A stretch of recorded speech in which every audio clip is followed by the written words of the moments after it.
Merci parce que quelqu'un est avec moi dans cette salle et il est convaincu dans son fort intérieur que sans toi, ça ne n'est rien. Sans toi, il ne veut rien, il ne veut rien avoir dans ce monde. Loin de toi, il ne veut rien faire dans ce monde. Je ne suis pas seul dans cette salle. Nous sommes à deux au moins dans cette salle qui avons cette aspiration de t'appartenir toi et toi seul, de te glorifier toi et toi seul, de t'honorer toi et toi seul. Je sais que je ne suis pas seul dans cette salle, qui est notre cœur dévoué, et notre cœur décidé, et notre cœur totalement abandonné entre tes mains. Alléluia. Oh, le maman. Allez,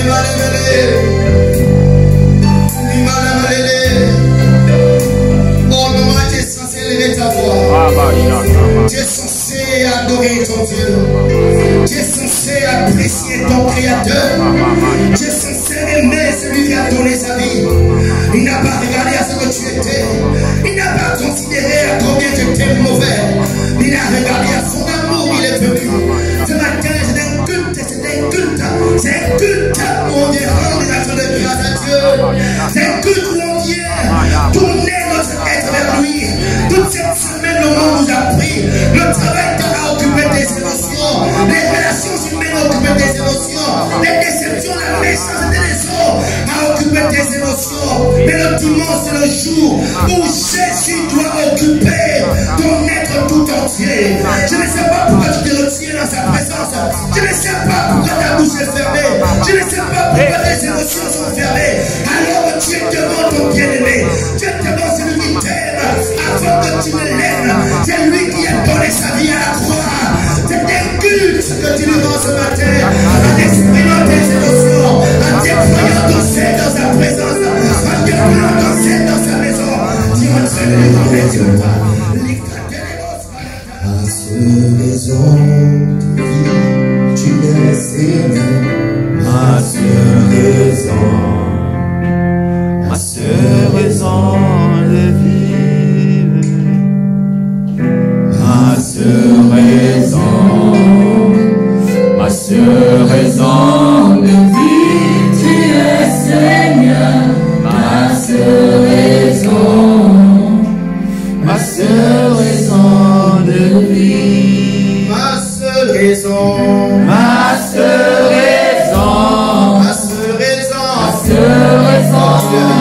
vivre, Réalise ces paroles. Déclare ces paroles. Ma seule raison de vivre. Oui, ma seule raison. Oh Jésus. ma seule raison de vivre, tu es Seigneur. Ma seule raison de Lui encore une fois, ma seule raison. Proclame-le ce matin. Ma seule raison de vivre, tu es Seigneur. Ma seule raison de vivre. Si c'est pas pour te servir, si c'est pas pour te glorifier, si c'est pas pour t'honorer, si c'est pas pour t'appartenir, je n'ai aucune raison d'être dans ce monde. Je n'ai aucune raison d'être sur cette terre. Si c'est pas pour toi, Jésus, si c'est pas pour t'appartenir, si c'est pas pour être ton esclave. Oh ma grange. Merci Seigneur. Parce que ce matin, je ne suis pas seul avec cette même attitude d'être à toi totalement. Jésus-Christ est passé. Il est peut-être le sauveur, mais il n'est pas le Seigneur. Beaucoup de chrétiens qui passent beaucoup de temps dans l'église. Jésus-Christ reste juste le sauveur, mais il n'arrive pas à être le Seigneur. Alléluia.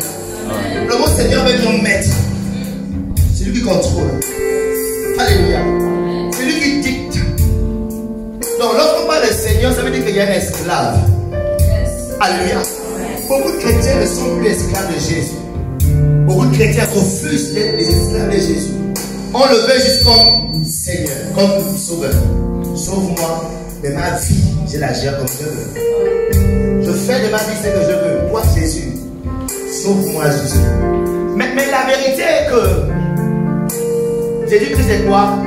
Seigneur et Sauveur. C'est ce que les gens ignorent. Il est d'abord Seigneur, ensuite Sauveur.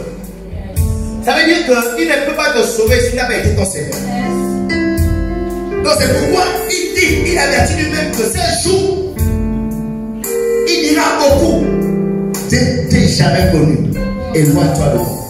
C'est lui qui le dit, c'est Jésus qui le dit. Parce qu'il sait que beaucoup vont refuser son leadership. Beaucoup vont refuser qu'il prenne le contrôle de leur vie. Devant des chrétiens très orgueilleux, des chrétiens remplis d'eux-mêmes, des chrétiens méchants, des chrétiens très impudiques, des chrétiens menteurs. Il y en a plein. Vous savez, Dieu m'a appelé dans le ministère. C'est pour faire des chrétiens des disciples. Je ne m'ai pas appelé pour être une star dans la vie. Alléluia. Mon appel, c'est faire des disciples. Ok? Je t'en supplie. Je t'en supplie. Laisse qu'il soit le Seigneur. Laisse qu'il prenne le contrôle de ton intelligence. Franchement, ton intelligence, ta logique, elle est. Pardon, mais ça tu es né hier en plus. Les gens qui sont nés avant toi, qui sont plus intelligents et qui ont vu comment la vie leur a fait ça. Malgré leur intelligence, malgré leur charisme, malgré leur principe de vie, malgré leur philosophie, la vie est plus intelligente que toi.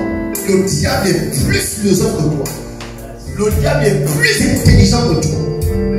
Et le diable est plus fort que toi. Donc mieux tu laisses celui qui est plus fort que le diable prendre le contrôle de ta vie. Mais la Bible déclare que celui qui est en nous, il est plus fort que celui dans nous. Pourquoi ne pas le laisser prendre le contrôle? Après la domination sur le diable. Si tu marches avec ta philosophie, je te dis, je te laisse 2 mois, tu vas. Surtout quand tu fais jouer, tu viens à l'église, tu chasses un peu le diable aussi. Surtout ça là. Donc mieux tu es païen à fond et tu suis les habits païens que d'aller provoquer le diable, tu chasses les démons, tu viens de cacher à l'église, mais tu ne vas pas encore. Tu risques très mal fini. Et en tant que pasteur, je vais pleurer. Je vais t'encourager. Mais comme le frère était exonéré tout à l'heure, le pasteur me souffre. Amen. Le pasteur, son rôle, c'est d'orienter. Le pasteur, c'est un berger comme lui. Ceux qui suivent, ils vont se voir comment leur vie va fleurir. Ceux qui ne suivent pas aussi, je ne peux pas venir en toi et changer ta vie, impossible. Je ne peux pas te donner une potion magique dans mon bureau. Quand tu vois là, tout change. Non, non, non. Ce qui change, c'est le Saint-Esprit. Ce qui change, c'est la parole de Dieu. Et ce qui change, c'est lorsque un cœur a pris la résolution de laisser cette parole pénétrer son être et changer. Et avec humilité l'accepter. Pour changer l'histoire de sa création, qui s'est retrouvé dans une situation compliquée, nous avons compris dimanche dernier que Dieu a dû parler. Dieu a dû parler. Dieu a dû dire quelque chose. Et dans Jean chapitre 1, verset 1, l'apôtre Jean, dans son évangile, nous explique quelque chose. Que au commencement était la parole, et la parole était Dieu. La parole était avec Dieu. Donc Dieu qui est la parole, qui était au commencement, pour changer ce qui s'est passé autour de lui, il a dû quoi? Parler. Alléluia. Au commencement était la parole, et la parole était avec Dieu. Et la parole était Dieu. Alléluia. Au verset 2. Le verset 2 dit ceci. Verset 2. Elle était au commencement avec Dieu. Oui. Toutes choses ont été faites par elle. Et rien de ce qui a été fait n'a été fait sans elle. Donc on comprend que Dieu, du moins c'est la parole de Dieu, qui est Dieu, est l'auteur de tout ce qui existe.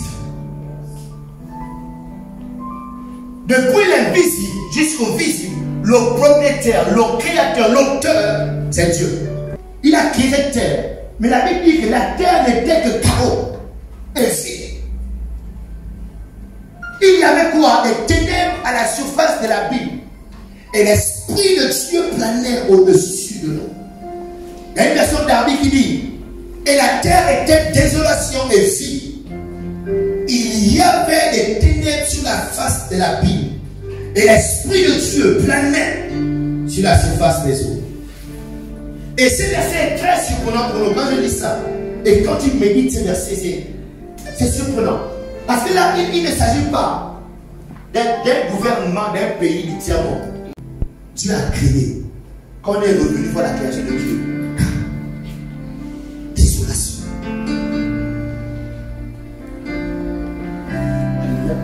L'Esprit de Dieu planait sur la surface des eaux. Ça veut dire que Dieu était présent dans ce chaos. Je ne sais pas ce qui a créé ce chaos. Mais ce que je sais, c'est que le chaos est arrivé malgré la présence de Dieu. Malgré que Dieu... Attends, il faut être audacieux. C'est-à-dire, tu peux aller faire des ondes dans la présidence. Mon frère, très vite ce matin. Parce que là-bas, c'est le puissant. C'est le puissant du pays qui vit là-bas. Donc, il faut être assez audacieux. Ou bien tu es fou. Pour être fou. Pour dire comment tu vas faire des ondes dans la présidence. Mais là, c'est Dieu qui a créé. Et je ne sais pas qui ou quoi est venu aussi créer le chaos dans ce qu'il a créé. C'est comme si le diable et les situations s'en fichent de ton titre. Tu es chrétien, le diable s'en fout que tu sois chrétien. Hein? C'est-à-dire si le diable n'avait pas le respect même pour Dieu. Et nous alors, très propre une personne qui plaît. Le diable s'en fout que tu es une jeune fille, tu n'as que 15 ans. Oh, j'ai de 16 ans, mal ne peut m'arriver. Oh non, je suis l'enfant unique. Oh non, voilà, je suis. Le mal s'en fout. Dieu était présent, mais le mal a fait. Dieu était présent, mais le diable a frappé. Que si le diable n'a pas eu de respect pour ce qui appartient à Dieu, il n'aura pas de respect pour ta vie. Il n'aura pas de respect pour ton projet. Il n'aura pas de respect pour ta famille. Il n'aura pas de respect pour ton mariage. Il n'aura aucun respect pour tes enfants. Le diable, la Bible dit, Jean chapitre 10, verset 10, 11, le diable vient comme pour tuer, égorger et détruire. C'est-à-dire, quand lui vient, c'est détruire, égorger. Il n'a pas d'autre mission. Le diable s'en fout que toi, tu n'as rien fait à quelqu'un. Il s'en fout que tu n'aies pas allé voler chez quelqu'un. Lui, dès qu'il vient, c'est pour les agents disent, le voleur ne vient que pour voler, égorger et détruire. Donc la présence du diable signifie l'égorgement, la destruction et le vol. Tout simplement. Oh non, quelqu'un une fois m'a dit non, oh, le diable ne peut rien faire. Mon frère, le diable ne peut rien faire. Mais il t'a fait ça déjà propre de lui. Le seul que Dieu dit qu'il ne peut rien faire là, c'est lui qui a déjà fait ça. Alléluia. Parce que l'une des façons que Dieu frappe les gens, c'est d'amener aux gens à croire que le Dieu ne peut rien faire. C'est pourquoi les athées sont les premières victimes du diable. Amen. Donc le diable n'hésitera pas à frapper ta santé. Donc tu peux être consacré, tu peux gêner. Écoutez, le diable, malgré ta consécration, il n'hésitera jamais à frapper ta santé. Il n'hésitera pas à toucher tes études, toi qui es étudiant ou élève. Il n'hésitera pas à faire des choses pour que ton école ne marche pas, que tu n'apprennes plus. Tu diras que non, oh, mes parents m'ont abandonné, mes parents ne s'occupent pas de moi, mais c'est lui qui est derrière. Parce que tu dois t'arrêter à ce niveau, tu dois évoluer. Donc comprenons bien ceci, que être chrétien ne signifie pas que le diable n'existe plus. Ton appartenance au christianisme ne fait pas disparaître le diable de ta vie, ne fait pas disparaître le diable de ta famille, ne fait pas disparaître le diable de ta génération. Le diable est bien présent, il est bien réel et il continue à frapper malgré que tu sois chrétien.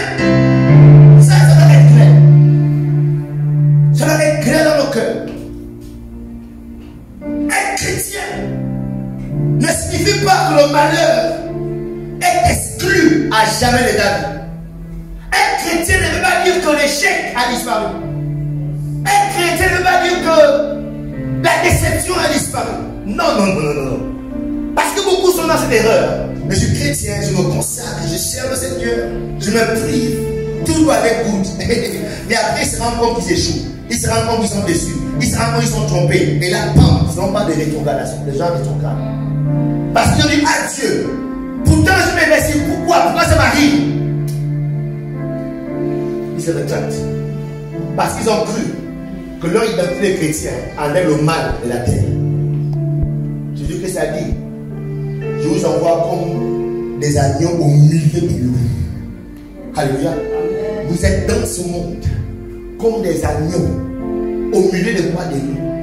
Donc nous sommes chrétiens, mais on est au milieu du mal. Le mal est présent partout. Même dans l'église. Celui à côté de toi là.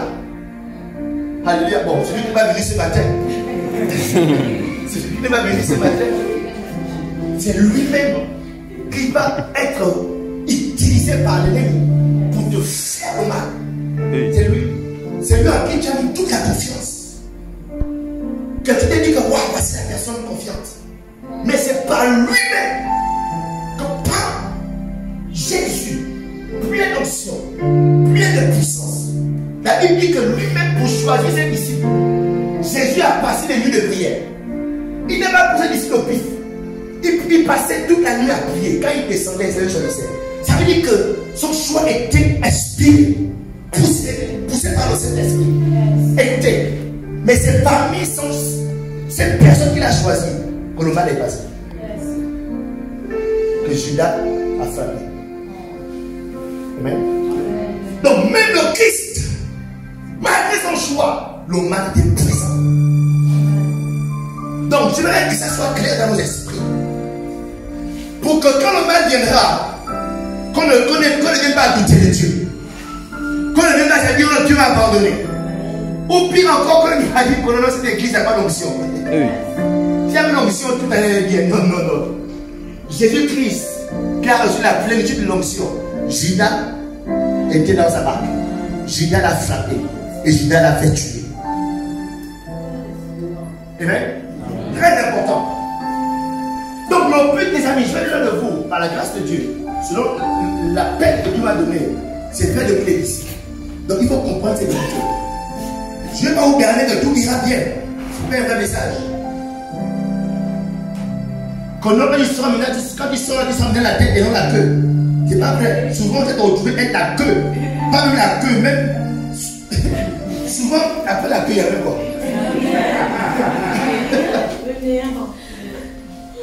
Il arrivera, il sera même après la queue. Alléluia. Ça doit être clair. Je ne vais pas vous garder le cœur pour qu'après vous les fausses offrandes. De toute façon, amen.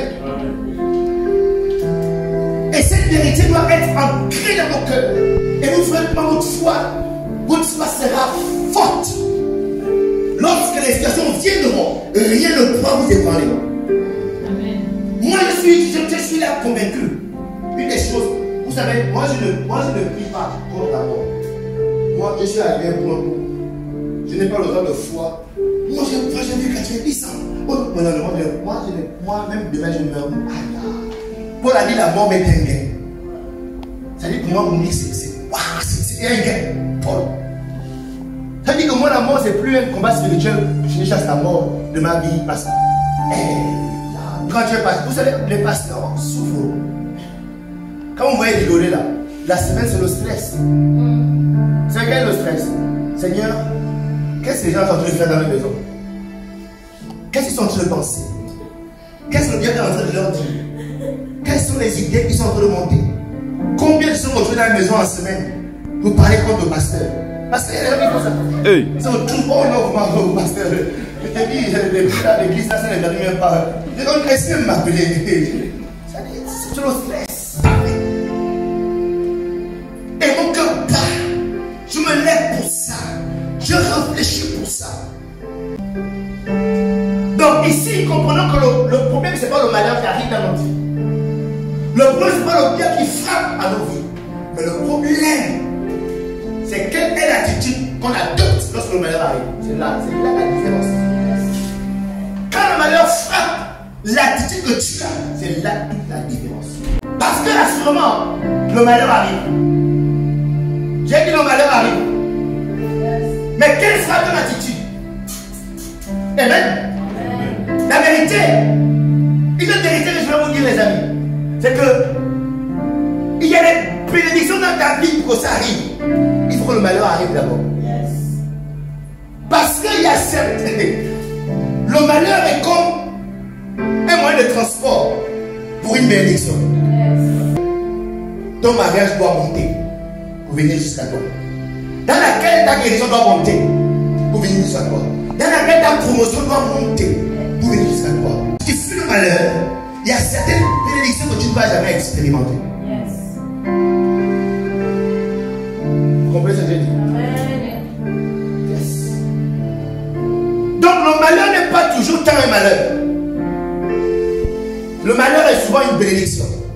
Romains 8 et 8, toutes choses concourent au bien de ceux qui aiment Dieu et les gens qui sont appelés selon ses desseins. Toutes choses concourent. Je suis en train de dire que le malheur, le fait de perdre quelque chose, de perdre un parent, de perdre une relation, ce n'est pas toujours un malheur. C'est souvent un bonheur. Alléluia. Parce que derrière cette perte, derrière ce malheur, il y a une bénédiction. Et la Bible dit ici que tel qui donne librement, c'est-à-dire donner, c'est perdre quelque chose, devient plus riche. Comment faire pour devenir plus riche? Il faut donner librement. Alléluia. Et tel qui épargne à l'excès ne fait que ça. Ça, c'est la sagesse de Dieu. Normalement, dans le monde, on dit non, oh mon ami, il faut beaucoup épargner. Hein, il faut épargner. C'est ça qu'on nous dit. Et c'est important. On ne sait jamais, il faut épargner. Mais Dieu dit que celui qui épargne trop, il va s'appauvrir. Mais celui qui donne librement devient plus riche. Comment faire pour devenir riche? Garçon, on devient plus riche en donnant librement. Pas n'importe qui. Alléluia. Donnez librement à celui qui peut vous donner à l'excès. Ça dit, c'est Dieu. Alléluia. Dans la version française courante de Romains 8, 28, la Bible dit: nous savons que toutes choses contribuent au bien de ceux qui aiment Dieu, de ceux qu'il a appelés selon son plan. Donc ce matin, nous sommes en train de nous interpeller, de nous dire que le réel problème de nos vies n'est pas le malheur qui pourrait nous atteindre, mais l'attitude que nous adoptons lorsque le malheur arrive. Alléluia. Que fais-tu lorsque les ténèbres enveloppent ta vie? Que fais-tu lorsque les ténèbres enveloppent ta santé, enveloppent tes finances, enveloppent tes projets? Lorsque ces choses t'arrivent, qu'est-ce que tu fais? Quelle est ton attitude? Beaucoup en général, ils font tout sauf ce qui est nécessaire. Ils décident d'aller résoudre leurs problèmes en fuyant la présence de Dieu. Dieu la présence de Dieu. C'est la pire attitude qu'il faut avoir pour un enfant de Dieu. Quand les problèmes t'enveloppent, de dire que j'ai mes problèmes, là, tu es foutu. Parce que tu vas aller chercher à résoudre les problèmes selon ta force. Et tu vois les résultats de ta force. Et la Bible dit malheur à l'homme. Ça dit tu es un malheur, mais malheur encore. Ça dit maudit soit l'homme qui se confie en l'homme. Tu auras l'impression de réussir. Tu auras l'impression que tu as résolu un problème. La Bible dit que celui qui bâtit sa maison, d'accord, qui se confie en l'homme, il est comme un homme qui bâtit sa maison sur du sable. Donc quand tu te confies en toi, tu as l'impression que tu as bâti, tu as réussi tes problèmes. Maintenant tu reviens gaillardement pour dire que non, maintenant je peux revenir sur 1 million d'euros. C'est comme quelqu'un a bâti sa maison sur du sable. C'est-à-dire à tout moment. Parce que la sagesse de l'homme on connaît. C'est le mensonge, c'est le vol, c'est la ruse, c'est être le plus malin. C'est pas ça? Yes. Demain après demain, on va te ganguer et tu vas aller en prison. Donc, ce que tu as bâti là, donc mieux tu pleures dans la présence de Dieu. Mieux tu souffles là. Parce que ceux qui se confient en l'Éternel, qu'est-ce qu'ils font? Ils renouvellent leur force. Ils sont comme des aigles, prennent leur envol. C'est-à-dire, sans te rendre compte, tu auras l'impression qu'il y a une force qui part de l'intérieur. Et quand tu sors de là, tu es né. Que ce soit ton partage au nom de Jésus. Que plus jamais tu ne viennes à te confier à un homme au nom de Jésus. Que plus jamais tu ne viennes à mettre ton espérance sur un homme, sur ta force, sur ton intelligence, sur tes capacités, sur ce que tu peux faire, mais que tu t'appuies sur l'éternel, que tu apprennes à simplement lever tes yeux vers les montagnes, d'où te viendra le secours. David a dit, le secours me viendra de l'éternel. C'est lui qui a fait les cieux et la terre. Parce que malheur quiconque se confie en l'homme, mais heureux celui qui se confie à l'éternel. La Bible dit, il est comme un arbre planté plein de courants d'eau. Il donne son fruit à chaque saison. C'est une erreur que de vouloir te confier à un homme. Dieu a eu une bonne attitude qui doit nous interpeller. Dieu n'est pas allé se lamenter. Dieu n'est pas allé se plaindre chez X ou Y. La Bible dit, Dieu a parlé. À la fin de cette année, nous voulons vous conseiller, vous exhorter à parler. Les ténèbres viennent, le malheur vient. Ne sortez pas aller voir X, Y. Mettez-vous dans un coin de votre chambre. Parlez. Parlez. Ne pensez pas à un tonton qui peut t'aider une connexion. Non, non, non. Laissez ce que vous allez parler attirer la connexion. Et Dieu a dit que la lumière soit. Que la lumière soit. Et si Dieu, écoutez, Jean 1 dit, c'est Dieu est la parole. Il était au commencement. Donc si Dieu est la parole, pour changer la situation de sa vie, de sa création, lui qui est la parole, il a dû encore parler la parole. À plus forte raison, toi et moi. Cette parole doit couler dans notre bouche comme ça. Dieu qui est la parole a dû parler. Il ne s'est pas juste présenté pour dire que non, je suis la parole. Non, non, non. Il a dû parler. Et la Bible nous dit que Dieu dit pour corriger tout ce qui s'est passé. Quand vous lisez dans Genèse chapitre 1, pendant plus de 10 fois, la Bible dit et Dieu dit. Dieu dit. Donc aussi longtemps Dieu était présent et que Dieu ne disait rien, rien ne bougeait. Rien ne changeait. Tu veux voir les choses changer dans ta vie. Tu veux voir ton environnement changer. Tu veux voir ta famille changer. Parle le langage de Dieu. Et Dieu dit que la lumière soit. Et c'est pourquoi nous voulons rapidement vous ramener pendant ce mois. Parce que beaucoup, c'est égal. Beaucoup avaient perdu le réflexe. La parole de Dieu. Beaucoup, c'est sûr qu'ils ne savent pas où il y a leur Bible ici. Alléluia. Beaucoup leur Bible ne savent pas où c'est. Ou bien, et tout Android existe. Même Android, là, on ne le télécharge même pas. Pourtant, on aura la vie facile. Mais ce mois de décembre, c'est le mois où nous devons tous revenir à l'essentiel. À ce qui est le commencement de toutes choses. À ce qui est au commencement de toutes choses. Il n'y a rien qui existe qui n'a été fait sans elle. Il n'y a rien que tu veux dans ce monde que la parole n'a pas déjà créé.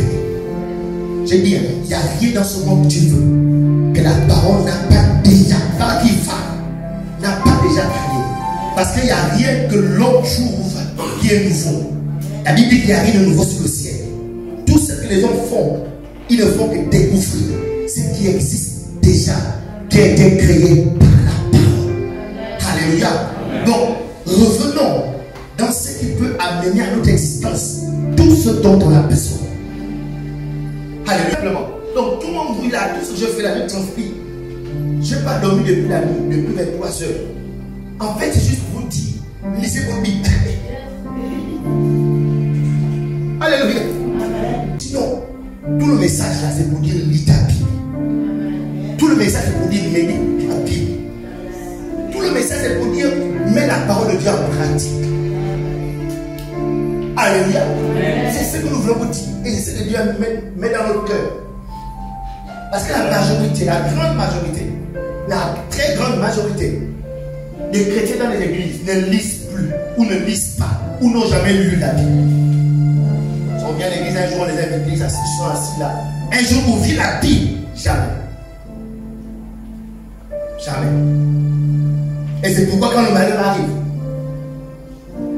comme disait le frère tout à l'heure, quand le malheur arrive, le réflexe, il y a un prophète puissant dans la vie.